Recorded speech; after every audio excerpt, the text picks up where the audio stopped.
Guys ఇది చూడండి. నాకు దేవుడి మీద పెద్ద నమ్మకం లేదండి.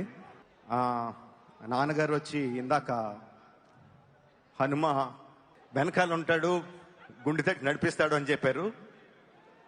ఇలా అయిన వెంటనే కోపం వచ్చింది, ఇదేనా నడిపించేది అని. ఇది చూసిన తర్వాత రాజమౌళి గారికైతే నేను ఒకటే చెప్దాం అనుకుంటున్నాను. మీరు ఎథీస్ట్ అని మా అందరికీ తెలుసు. కొన్ని ఇయర్స్ కష్టపడి ప్రాణం పెట్టి మీరు ఒక్క సినిమానైతే తీస్తారు. అది కూడా తెలుసు. అది హిట్ అవ్వకపోతే జనాలు మిమ్మల్ని ఎలా తిడతారో కూడా మాకు తెలుసు. ఒకవేళ హిట్ అయితే ఆ క్రెడిట్ మొత్తం దేవుడికి ఇచ్చేసినా ఆ బాధ ఎలాగుంటదో మాకు తెలుసు.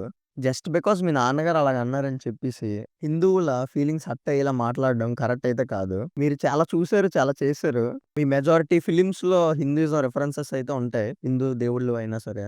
'బాహుబలి 1' అవ్వనివ్వండి లేదా 2 అవ్వనివ్వండి. అందులో మీరు మా శివుడిని చూపించినంత గొప్పగా ఇప్పటికొచ్చి నాకు తెలిసి ఇండియన్ ఇండస్ట్రీలోనే ఎక్కడ చూపించలేదు ఎవరును.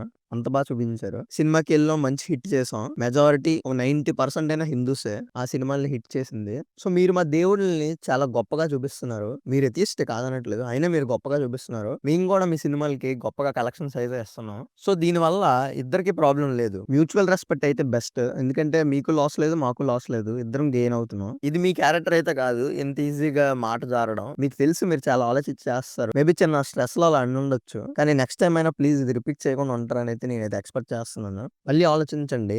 మీ సినిమాకి 90% ఎళ్ళేది ఆర్ ఈవెన్ మోర్ మా హిందూసే. ముస్లిమ్స్ గాని, క్రిస్టియన్స్ గాని మెజారిటీ మూవీస్‌ని చూడరు. ఆళ్ళ రూల్స్ ఒప్పుకోవు.